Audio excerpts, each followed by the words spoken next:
What would the world look like? What would a political or an economic system look like that actually cherished the things that were sacred to you? What paradigm shifts would have to occur for that to be in place? What is your big vision of the whole world you want to create? This is about abundance, but it's about reframing our ideas of abundance. There's a source of continual abundance, but the only really unlimited resource we have is human creativity. When we taught in England, Patrick Whitefield, wonderful permaculturalist, when he defined permaculture as the art of creating beneficial relationships. Permaculture is about looking at the relationships between elements.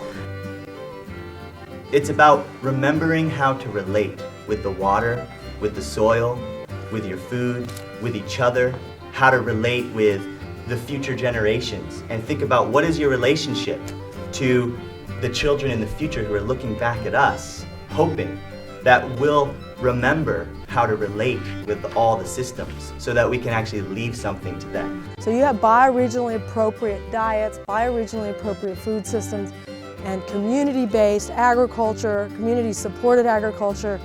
You're not going to have a problem. Save seed, grow food, grow soil. If you want to be the antidote to globalization, save seed, grow food. Create your local systems to provide for your needs locally, and that's what this is all about.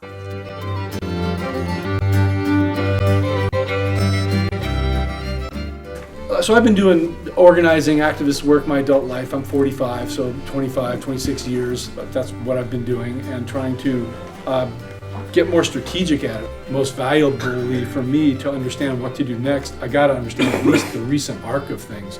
You are changing. Your vibe is changing. Your relationship with the earth is changing. You've arrived at what bird language is really trying to teach you in the first place. At that point, what's happening now is the deer is laying in its daybed, or the coyote, or the fox, or the bobcat is laying in its daybed. You're walking through the woods, and the birds are no longer alarming at your approach. Now the bird hears you the deer hears you at the last second, smells you at the last second, or sees movement suddenly, and stands up in its daybed and starts doing this towards you. What I want to talk about is how you take the patterns that we see in nature and begin to apply those and understand human patterns.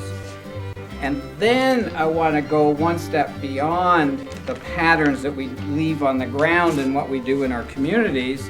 And then I want to talk about the inner patterns, because what I call inner permaculture. Basically, we've just got to tell a new story. The old story is just not cutting it. The literacy, the eco-literacy, the hydro-literacy, the socio-cultural, spiritual literacies, devoid from that group of people who believe that this planet is in fact a commodity instead of a community. So it's not all for sale. But really the best kind of clay that makes the hardest cob is kind of a really sticky, gummy, we call it gumbo. They kind of stick to your boots and you end up with kind of elevator shoes. We are living in a different culture than 10,000 years ago. Now we're dealing with corporate globalization, we're dealing with vehicles which are sucking up fossil fuels, we're dealing with this whole paradigm and all this technology. And permaculture in a way is a language to be able to speak the indigenous wisdom to this culture.